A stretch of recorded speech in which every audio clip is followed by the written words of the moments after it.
राधे राधे सभी को। आप सभी का स्वागत है मेरे इस YouTube चैनल में जिसका नाम है आर्ट वर्ल्ड विद देवी। कैसे हैं आप सभी सर? और मैं यही कामना करती हूँ कि सब बहुत ही अच्छे होंगे। और जैसे कि मैंने आपसे प्रॉमिस किया था कि मैं अगला वीडियो ज़रूर लाऊंगी। जो मैंने प्राकृतिक हास्य कला हमने ये टॉपिक स्टार्ट किया था और हमने यूपी और एमपी के क्षेत्र, जो जितने क्षेत्र हैं वो सारे हमने कवर कर लिए थे। तो लास्ट जो मैंने पढ़ाया था उसमें एमपी के क्षेत्र में मैंने आपको बताया था कि हाँ 1 या 2 बस क्षेत्र बाकी है, बाकी ऑलमोस्ट पूरा एमपी कवर अप हो गया है। ठीक है, तो इसलिए हम एमपी का जो 1-2 क्षेत्र बाकी है वो आज कवर अप कर लेंगे और उसके बाद प्राकृतिक हास्य कला के और भी जो छोटे छोटे क्षेत्र हैं वो हम देख लेंगे। तो हमारा प्राकृतिक हास्य कला का जो ये टॉपिक है वो पूरी तरह खत्म हो जाएगा। ठीक है, अच्छा, वीडियो स्टार्ट करने से पहले मैं आप सबसे ये कहना चाहूँगी कि अगर कोई नए हैं, मेरे वीडियो पहली बार देख रहे हैं तो सब्सक्राइब जरूर कर लीजिएगा ताकि आपको इसी से रिलेटेड वीडियो मिलती रहे जो कि आपके एग्जामिनेशन में बहुत ही हेल्प करेगा। और लाइक शेयर कमेंट जरूर करिएगा ताकि आगे भी लोगों को स्प्रेड करिएगा ताकि सबकी हेल्प हो सके। राइट, चलिए अब टाइम वेस्ट न करते हुए हम अपना वीडियो स्टार्ट करते हैं। तो मध्य प्रदेश का जो हमने क्षेत्र कवर अप किया था उसमें एक क्षेत्र है पहाड़गढ़।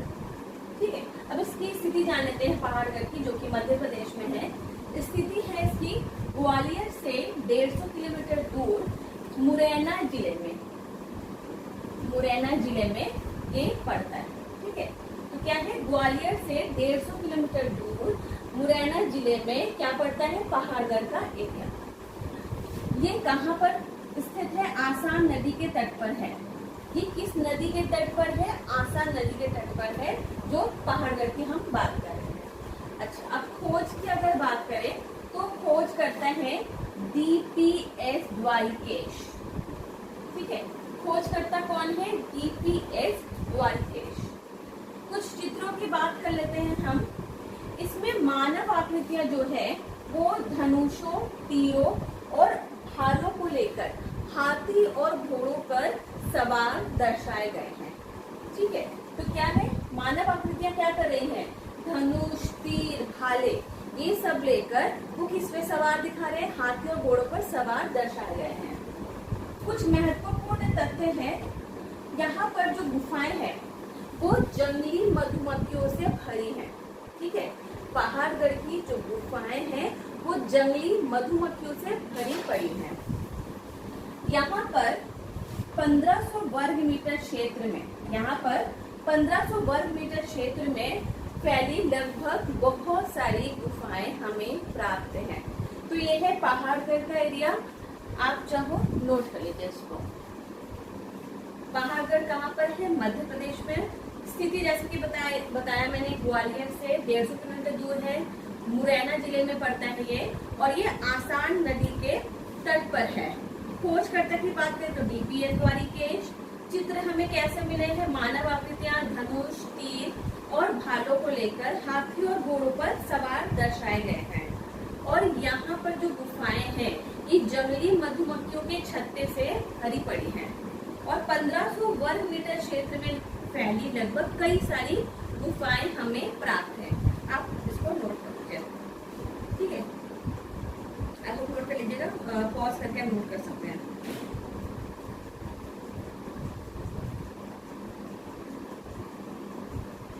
ठीक है, मैं इसको रब कर दूँ।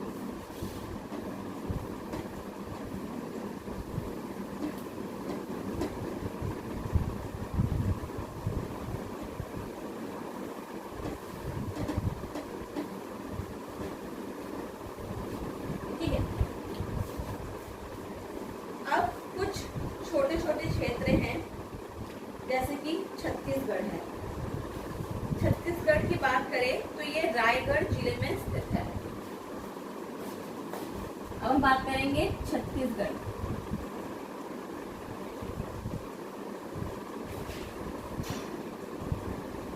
छत्तीसगढ़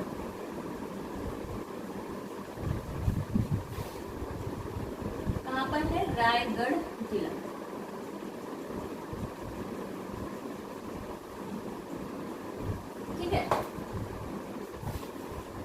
इसको देख लेते हैं छत्तीसगढ़। अब छोटे छोटे ही क्षेत्र हैं, जल्दी से कवर अप कर लेंगे हम। छत्तीसगढ़ कहाँ पर है? रायगढ़ जिले में। क्षेत्र की बात कर ले यहाँ पे, अगर हम इनके क्षेत्र की बात करें, ठीक है, तो क्षेत्र क्या क्या है ये, जैसे सिंघनपुर,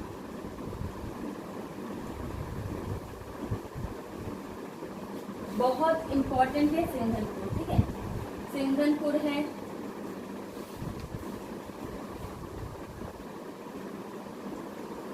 कबड़ा पहाड़ है,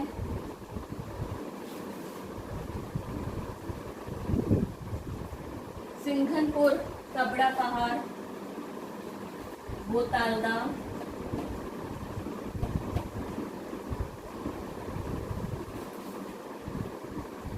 ठीक है, सिंघनपुर है, कबड़ा पहाड़ है, बोतालदा है, खैरापुर है, खैरापुर,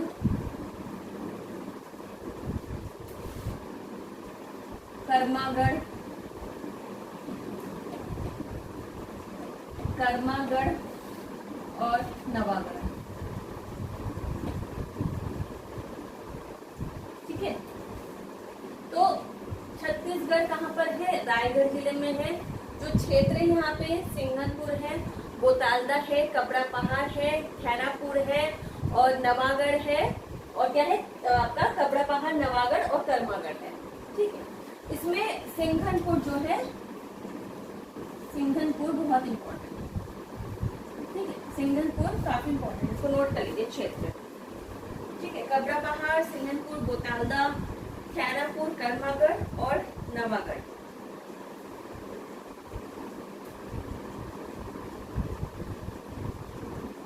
अब अगर बोतालदा की हम बात करें, सबसे पहले हम बोतालदा में देख लेंगे। बोतालदा, बोतालदा में कैसे चित्र हैं, ठीक है। बोतालदा में हमें छिपकली का चित्र, जंगली भैंसे का चित्र,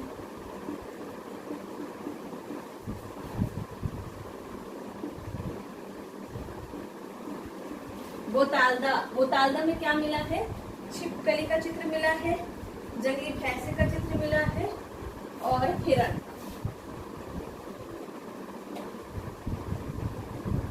ठीक है। छत्तीसगढ़ हम देख रहे हैं, रायगढ़ जिले में है, जिसके क्षेत्र सिंघनपुर, कबड़ा पहाड़, बोतालदा, खैरापुर, कर्मागढ़ और नवागढ़ है। और बोतालदा की अगर बात करें तो वहां से हमें कैसे चित्र प्राप्त हुए हैं? छिपकली के, जंगली भैंसे के और हिरण के हमें चित्र प्राप्त हुए हैं। नोट कर लिया होगा, मैं इसको रख कर देती हूँ। इसके बाद हम सिंघनपुर देखेंगे, ओके। तो इसमें से सबसे इम्पोर्टेंट सिंघनपुर ही है,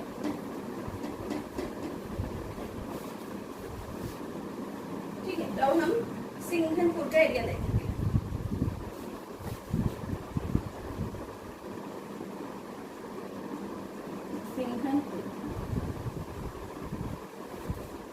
सिंघनपुर में देखा जाए तो यहाँ पे 50 चित्रीय शिलाशय हमें प्राप्त हुए हैं। जिला सेम रायगढ़ जिला, ठीक है। तो हमें यहाँ पे क्या प्राप्त हुए हैं? 50 के करीब चित्रित शिलाश्रय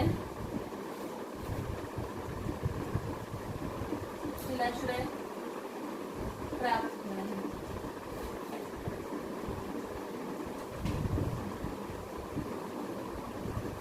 ठीक है, 50 के करीब यहाँ पे हमें क्या प्राप्त हुए हैं?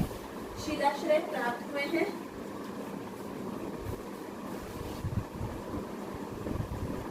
जिला क्या है? रायगढ़, जिला है रायगढ़। और ये माठ नदी के किनारे,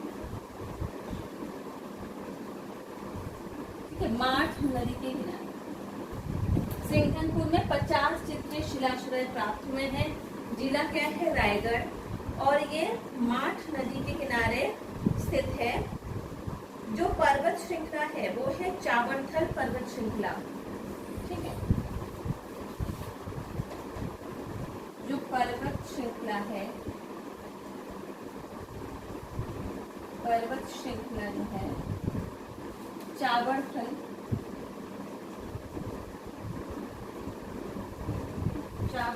पर्वत श्रृंखला।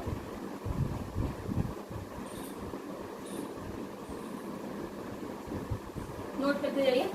सिंगरहुंड में 50 चित्र शिलाशय हमें प्राप्त हुए हैं और ये रायगढ़ जिले में है, माठ नदी के किनारे है और जो पर्वत श्रृंखला है वो चावड़थल पर्वत श्रृंखला है।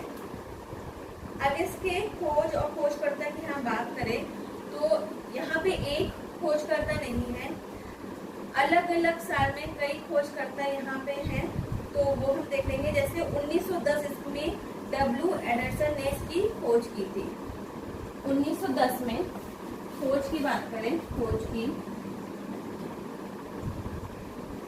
की बात करें तो 1910 में किसने करी थी? डब्ल्यू एंडरसन ने।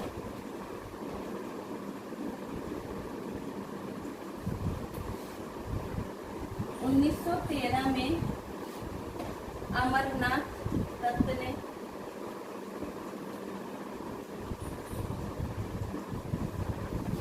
ठीक है, खोज 1910 में सबसे पहले हुई, किसने करी?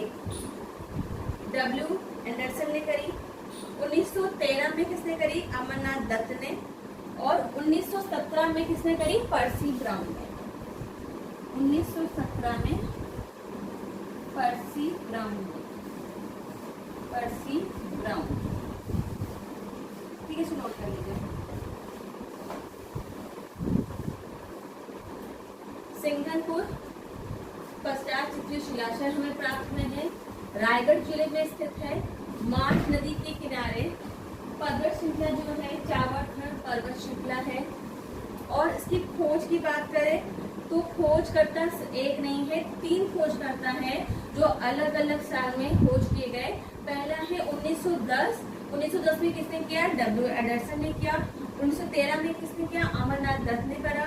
और 1917 में किसने करा? पर्सी ब्राउन ने करा। ओके, आई थिंक नोट कर लिया होगा, मैं इसको अब रब कर देती हूँ।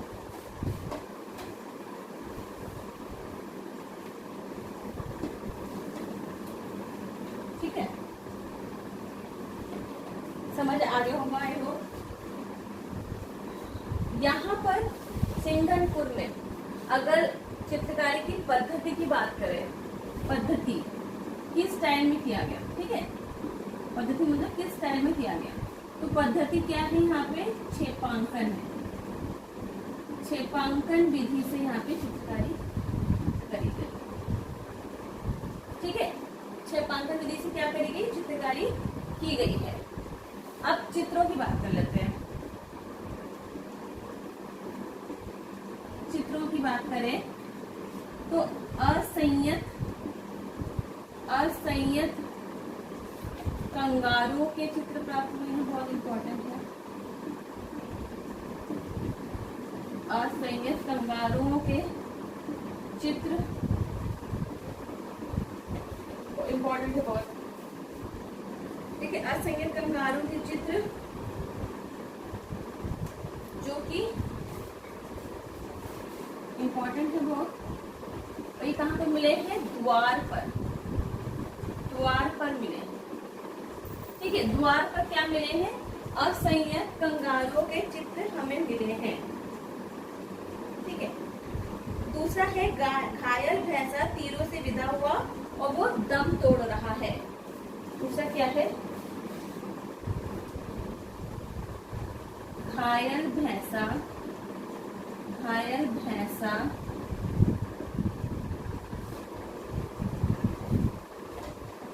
तीरों से विदा हुआ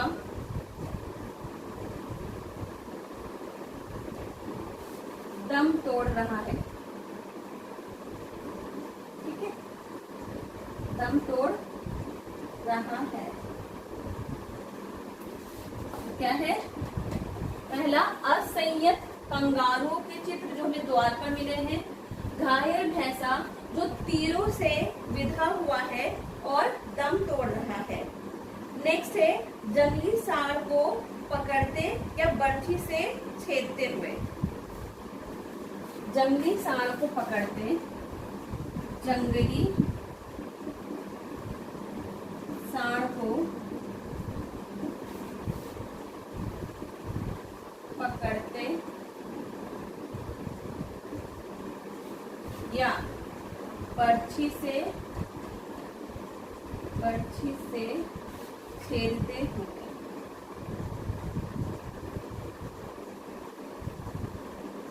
ठीक है, नोट करते जाएंगे साथ साथ। पहला असंयत कंगारू के चित्र जो द्वार पे मिले हैं, वेरी इंपॉर्टेंट। नेक्स्ट है घायल भैंसा तीरों से विधा हुआ है, तंग तोड़ा है। उसके बाद है जंगली सांड को पकड़ते या बर्छी से छेदते हुए। नेक्स्ट है सूंड उठाए हाथी। क्या है? सूंड उठाए हाथी। सूंड उठाए हाथी, नोट कर लीजिए। फिर है सीढ़ी नुमा पुरुष आकृति।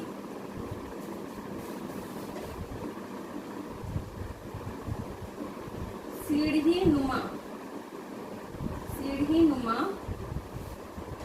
पुरुष, सीढ़ी नुमा पुरुष आकृति।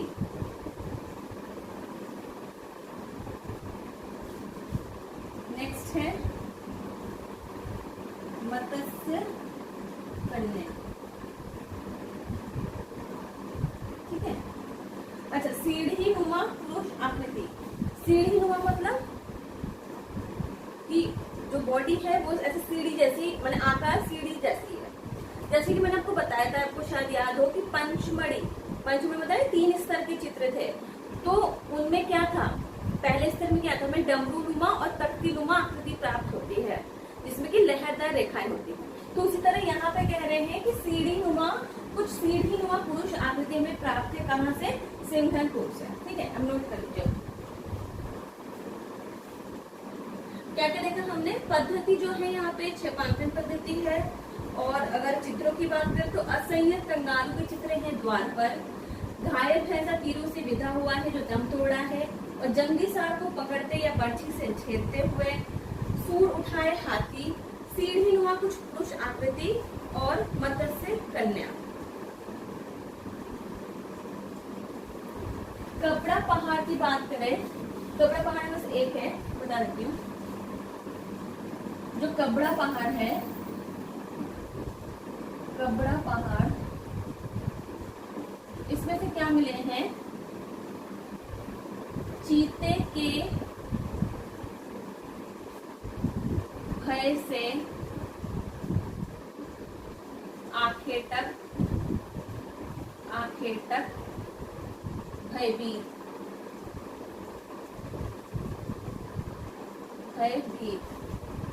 ये कबड़ा पहाड़ से होता है। ठीक है, कबड़ा पहाड़ से जो हमने छत्तीसगढ़ के देखे थे ना एरिया, उसमें कबड़ा पहाड़ में क्या मिले हैं? चीते से भयभीत आंखें तक जो हमें चित्र प्राप्त हुए हैं। ठीक है, नोट कर लीजिए।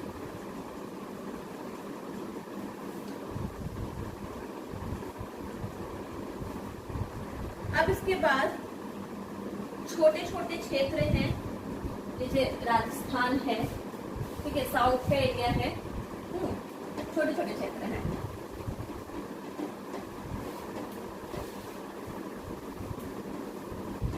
चलिए, छत्तीसगढ़ भी हमारा क्या हुआ? कंप्लीट हो गया। ठीक है,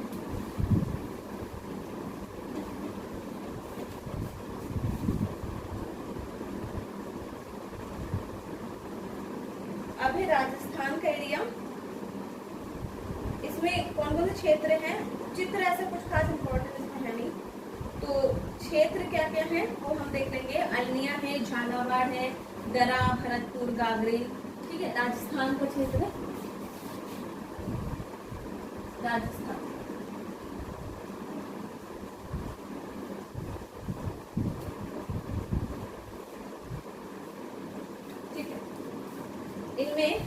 अलनिया है, झालावाड़ है, दरा है। अलनिया, झालावाड़,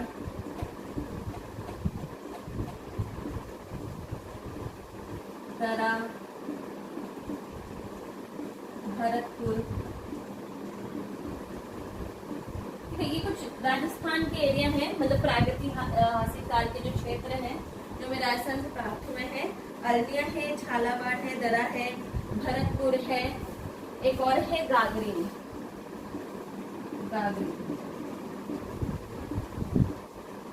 इसको आप नोट कर लीजिए जल्दी जल्दी, और हम आज प्रागैतिहासिक काल को जो है हम फिनिश कर देंगे। ठीक है, आई होप नोट कर लिया होगा। चलिए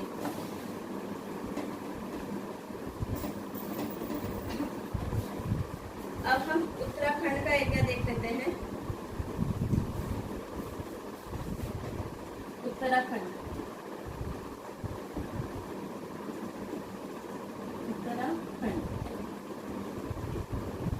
जिला अल्मोड़ा,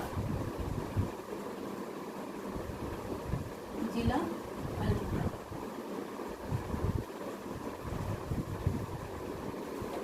ठीक है, उत्तराखंड जिला अल्मोड़ा।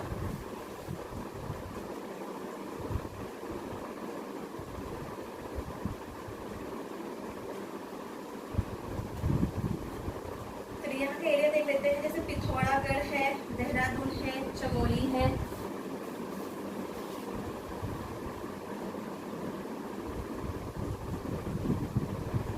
पिथौरागढ़, देहरादून, देहरादून, देहरादून, चमोली।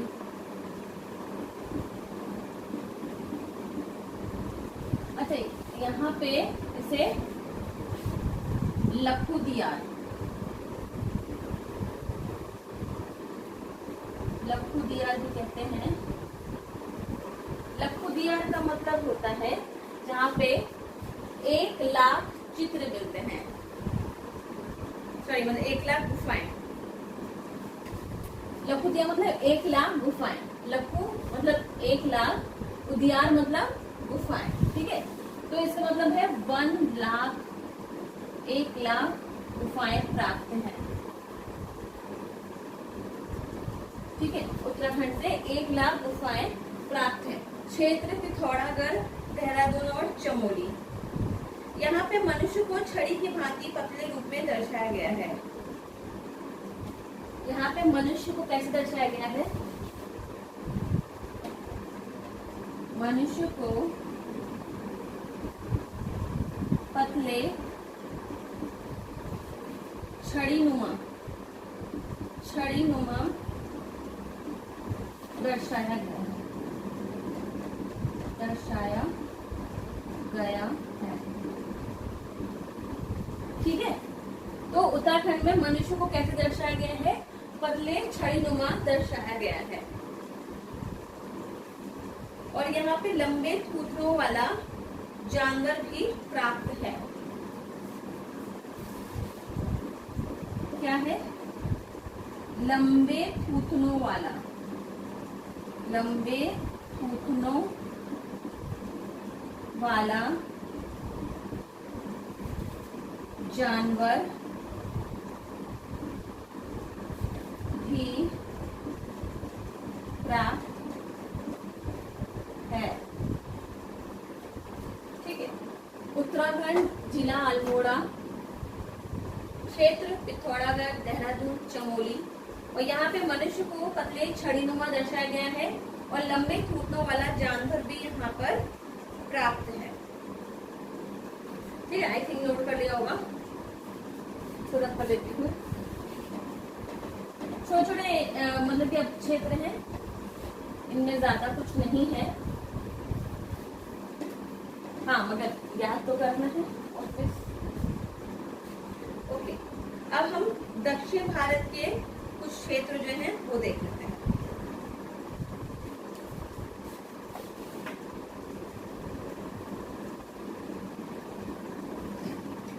दक्षिण भारत के क्षेत्र।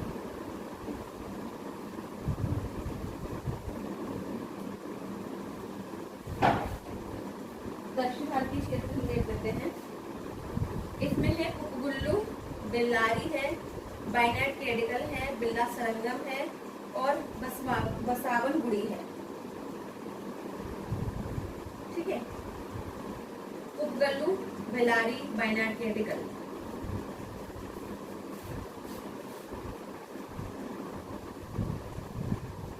उपगुल्लू,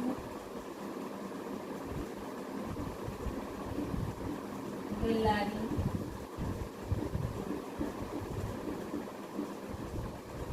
बायनैट क्लेडिकल,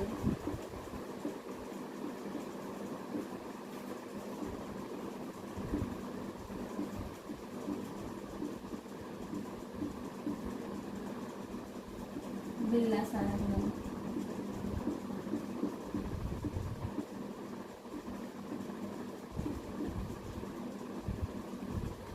ठीक है, क्षेत्र क्या क्या है? उपगुल्लू है, बेल्लारी है, बायनैट क्लेडिकल है, बिल्ला सरंगम है और बसवाना गुड़ी।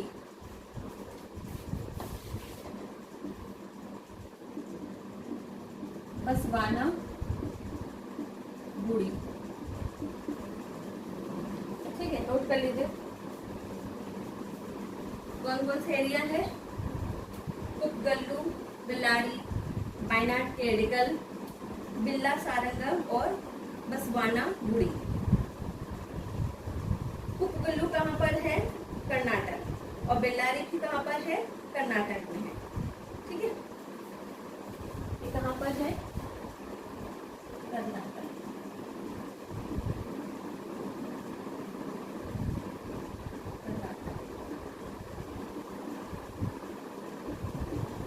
ये भी आपका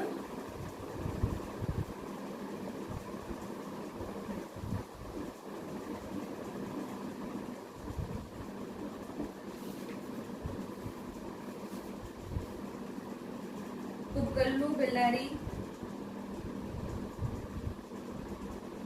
ठीक है, बायनैट क्लेडिकल कहाँ पर है? केरल में। और बिल्ला सरंगम आंध्र प्रदेश में।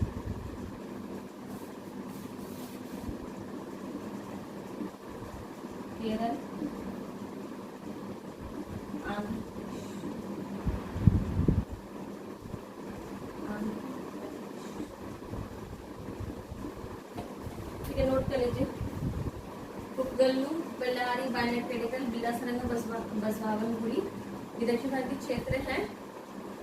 उपगुल्लू कर्नाटक, बेल्लारी भी कर्नाटक में है, बसवावन गुड़ी भी कर्नाटक में है और बायनैट क्लेडिकल केरल में और बिल्ला सरंगम कहाँ है? वो आंध्र प्रदेश में है।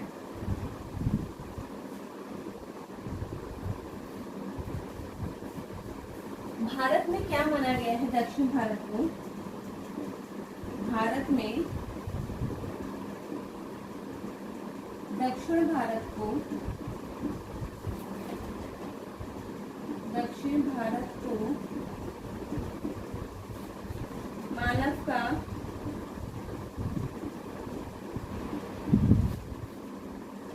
सर्वप्रथम निवास स्थान माना। निवास स्थान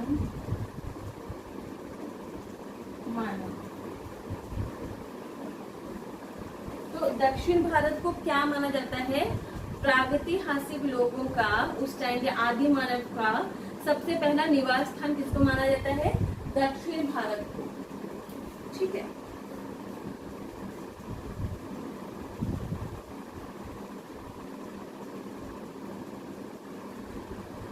अच्छा, बेल्लारी की अगर खोज की बात करें तो 1892 में हुआ था और किसने करा था? F faucet. बेल्लारी की खोज 1892 में एफ फॉसेट महोदय ने की। एफ फॉसेट महोदय ने की। मैंने पहले ही बताया था ना कि बेल्लारी में ही, बेल्लारी से जो अस्त्र प्राप्त हुए थे सबसे पहले किसने खोज करी थी? एफ फॉसेट ने की थी। तो 1892 में फॉसेट ने इसकी खोज की थी और बायनैट क्लेडिकल की खोज 1901 में की थी फॉसेट महोदय ने। 1901 में किसने करी थी? फॉसेट ने ही करी। ठीक है, तो बेल्लारी की खोज 1892 में एफ फॉसेट ने की थी और बाइनरी कैटेगरी की खोज 1901 में हुई थी और वो भी एफ फॉसेट ने ही किया था। ठीक है, अब इसका हम डिटेल देख लेंगे। जो दक्षिण भारत से जो प्राप्त है स्थान, उसमें क्या क्या है, चित्र क्या क्या मिले हैं हमें, वो हम देख लेंगे। ठीक है,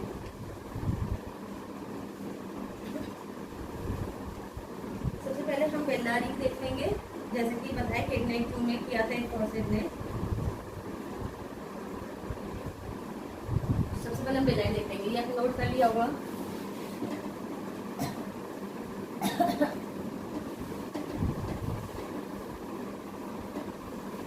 सबसे पहले हम बेल्लारी देखें।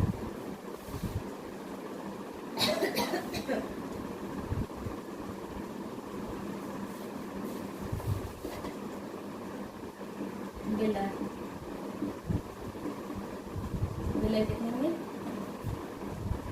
1892 में इससे कहती एक फॉसेट में करी थी खोज।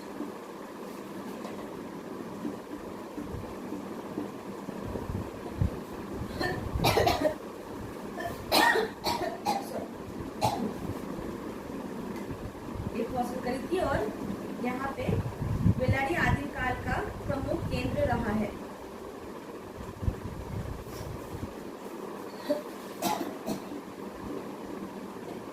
यह आदिम काल का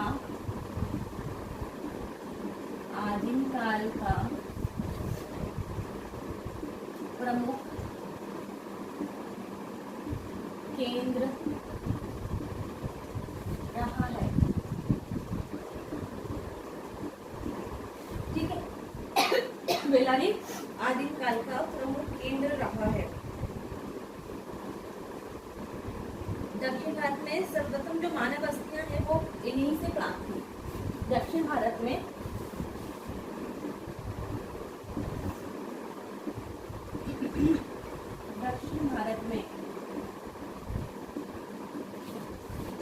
मानव बस्तियां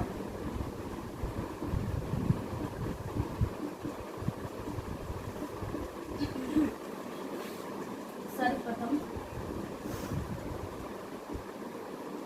यहीं से प्राप्त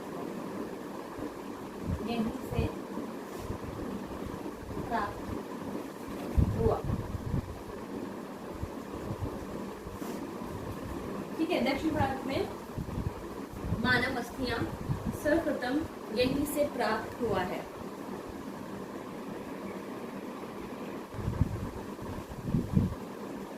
ठीक है, अब नेक्स्ट पॉइंट है कि बेल्लारी से हमें 6 कोणों वाला एक सितारा मिला है।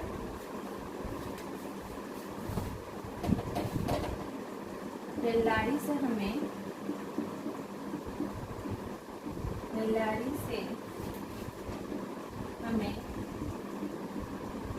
6 कोणों वाला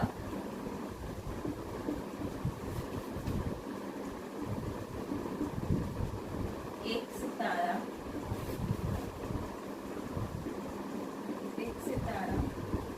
मिला है। ठीक है, बेल्लारी से हमें 6 कोणों वाला एक सितारा मिला है। अच्छा, पर्सी ब्राउन ने इसे जो है बेल्लारी की गुफाओं को स्पेन की गुफा कोबुल के समान बताया है। ठीक है, पर्सी ब्राउन ने क्या कहा है? स्पेन की कोबुल गुफा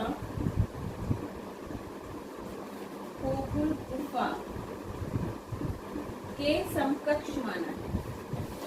समकक्ष मतलब उसी के समान। किसने? पर्सी ब्राउन ने।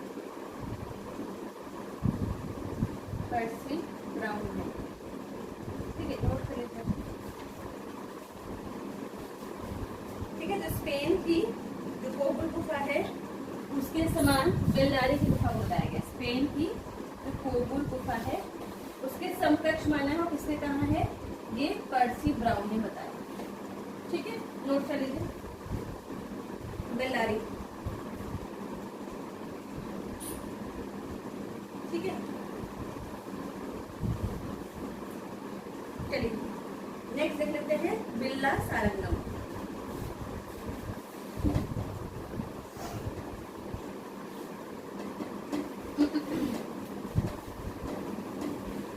नेक्स्ट है बिल्ला सारंगम।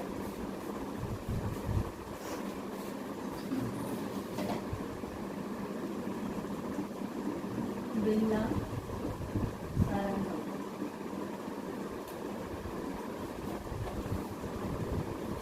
आंध्र प्रदेश।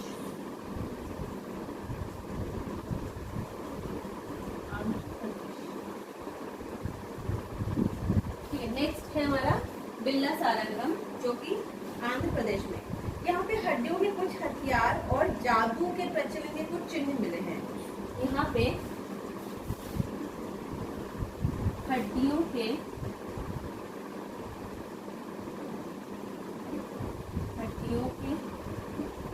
कुछ हड्डियों कुछ औजार मिले हैं और जादू के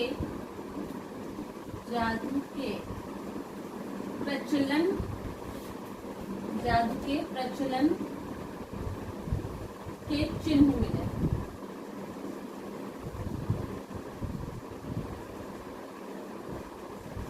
ठीक है, यहाँ पे क्या है, क्या मिले यहाँ पे? हड्डियों के कुछ औजार और जादू के प्रचलन के चिन्ह हमें यहाँ पे मिले हैं।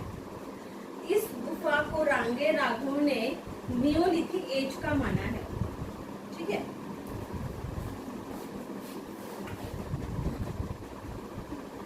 रांगे राघव ने इस गुफा को क्या माना है? नियोलिथिक एज का माना है। रांगे राघव ने इसे क्या माना है? नियोलिथिक एज का माना है, मतलब नवपाषाण। ठीक है, नवपाषाण काल का माना।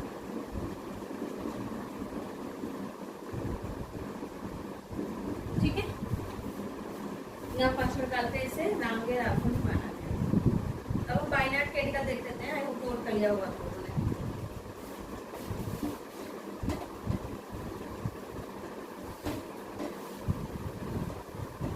वायनाड केडिकल देखते हैं जो कि केरल में है। खोज जैसे कि पहले बताया था, वायनाड केडिकल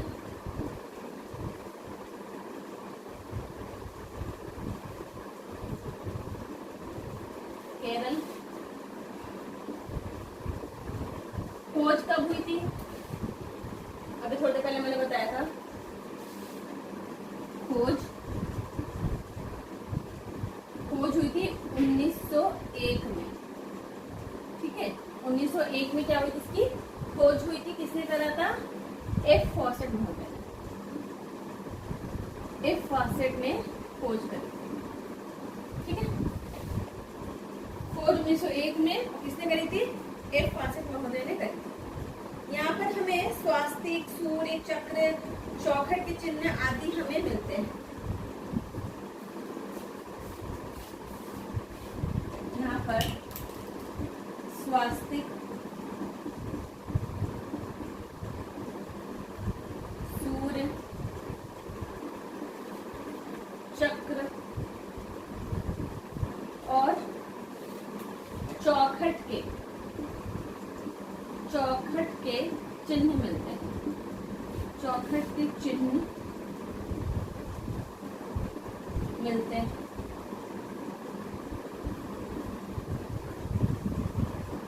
ठीक है, यहाँ पे क्या मिलते हैं? स्वास्तिक, सूर्य चक्र और चौखट के चिन्ह यहाँ पे मिलते हैं। यहाँ पे कुछ जादू के तंत्र मंत्र के चित्र भी हमें प्राप्त होते हैं।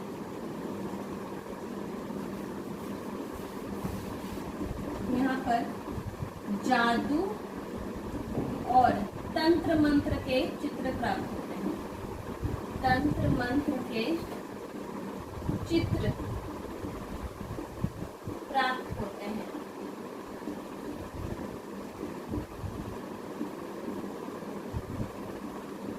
ठीक है, और यहाँ पर मनुष्य को टोपी पहनाए दर्शाया गया है। मनुष्य को टोपी पहने दर्शाया गया है। ठीक है, तो क्या देखा हमने, दक्षिण भारतीय क्षेत्र में वायनाड केडिकल जो केरल में है, खोज 1901 में एक फॉसेट ने करी थी। और यहाँ पर हमें स्वास्तिक, सूर्य चक्र और चौखट के चिन्ह प्राप्त होते हैं। यहाँ पे जादू और तंत्र मंत्र के चित्र भी हमें प्राप्त होते हैं। और यहाँ पे मनुष्य कैसे हैं, सिर पर टोपी पहने हमें दर्शाए गए हैं। ठीक है, चलिए, तो ये हुए क्षेत्र जो हमने पहले यूपी देखा, एमपी का क्षेत्र कवर अप किया, फिर छोटे छोटे क्षेत्र जो हमने देखा। ठीक है, झारखंड का देखा, छत्तीसगढ़ का देखा, और हमने दक्षिण भारत के क्षेत्र भी देख लिए। ठीक है, आपका प्रागैतिहासिक काल जो है वो कवर अप हो गया है। आई होप आपको अच्छा लगा होगा और आप अच्छे से इससे तैयारी कर सकते हैं। नोट्स बना लीजिएगा। ठीक है, उसके बाद नेक्स्ट मैं वीडियो आपके सामने लाऊंगी, एक नया टॉपिक होगा। ओके, तब तक के लिए आप अच्छे से पढ़ाई करते रहिए, तैयारी करते रहिए, खुश रहिए और खुशियाँ बांटते रहिए। चलिए, अब मैं चलती हूँ। राधे राधे। Thank you.